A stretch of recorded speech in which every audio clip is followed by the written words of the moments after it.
kenapa tidak melibatkan diri gitu kan. Nah sekarang udah mau ini kok dia malah kebakaran jenggot. Begitu tanah itu mengeksekusi kebakaran jenggot dia gitu kan. Nah sebenarnya putusan dari kasasi itu sendiri tepatnya kapan sih Pak? Yang Dari semua itu. dari semua itu dari awal kalau bisa ada letter segment. Oleh terus sih semua komplit ada, cuman ini kita mau menerangkan yang itu aja kemarin ya. Iya. Di Foto aja kan bayar buat ini sih. Kalau mau fotokopi Biar bacanya sih. silsilah keluarga sih.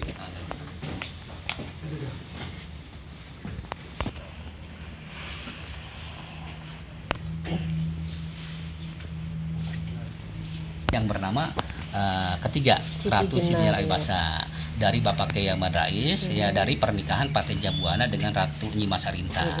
Terus menikah lagi Pate Jabuana dengan Rodin Saudah gitu kan, dan mempunyai di sini Jati Kusuma. Jadi Jati Kusuma lahir daripada istri kedua. Istri kedua, iya. Kalau ini kerajaan berarti ibu saya permaisuri. Betul. Ini Badal Selir.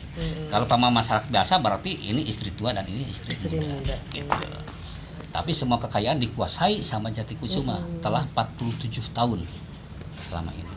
Ada lagi ini Pak. Nah, ini suara sekarang Siti Jenar ya. Dan sini ada saya Raden Jaka Rumah.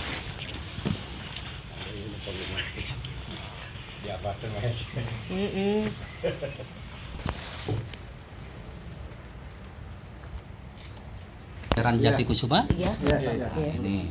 Nah, ini Jati asli Kusuma ya. mendirikan aliran kepercayaan Sundawi Sundawiwitan. bukan Sundawiwitan, Pasku ini. Nah, ini satu cok depannya dulu nanti belakang. Apa Pak? Pasku, paguyuban, cara kerumunan di sini tertulis semua. Masih berlaku. Berarti ini dari Pengadilan Tinggi Jawa Barat ya Pak Iya, ya? berarti seren cautnya masih dilarang di sini sebetulnya.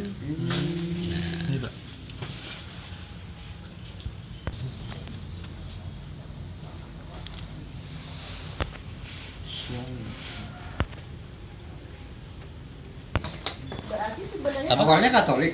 Awalnya Pak Jati Kusuma awalnya Islam, makanya dia bisa buka Al-Quran, bisa baca Al-Quran, gitu kan? Dari Islam terus masuk Katolik pada tahun 64. Dari tahun 64 itu sampai tahun 81 dia Katolik. Tapi awalnya sebenarnya Paseban itu Islam. Islam ya, Pak, ya, semua. Tidak kalau dilihat dari iya, sejarah itu ya. Islam semua. Jadi keturunan dari Kanjeng Sunan Gunung Jati. Itu tuh. Gunung Jati langsung ke keturutannya langsung ke Kasepuhan, langsung ke ini ke Pangeran Gebang, Sutaja Upas. Sutawijaya. Iya, ke sana larinya kan.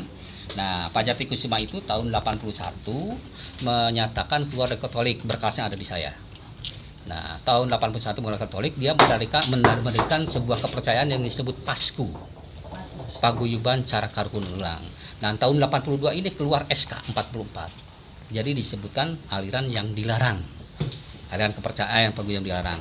Tapi menyayangkan di sini dari pemerintahan itu masuknya ke Pamad Rais. Aliran dulu. Kalau Pamad Rais itu menjadi korban. Karena Pamad Rais itu tahun 39 meninggal. Jadi dia tidak mengalami agama Jawa Sunda, apalagi Sundawiwitan sekarang ini gitu kan. Gitu. Nah, dari tahun 82 dia bernama Pasku, Paguyuban Cara Karhun Urang. Nah, akhirnya setelah dilarang dia ganti akur. Adat Cara Karhun Urang. Nah, setelah berlawanan di saya di pengadilan sampai 9 kali dikalahkan sama saya di pengadilan sampai tingkat PK segala macam. Nah, akhirnya dia berganti nama Sundawiwitan. Makanya saya atau hakim juga kaget, kok ada Sundawiwitan di Cigugur ini. Masyarakat semua kaget. Tidak ada Sundawiwitan. Yang setahu saya Sundawiwitan adalah di Banten. Gitu, tidak ada di sini.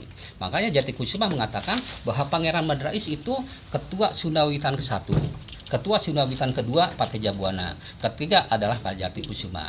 Saya nolak mentah dan masyarakat pun tahu. Orang jangankan orang Islam, orang Katolik pun jadi saksi di pengadilan bahwa Bapak Madrais adalah kiai besar.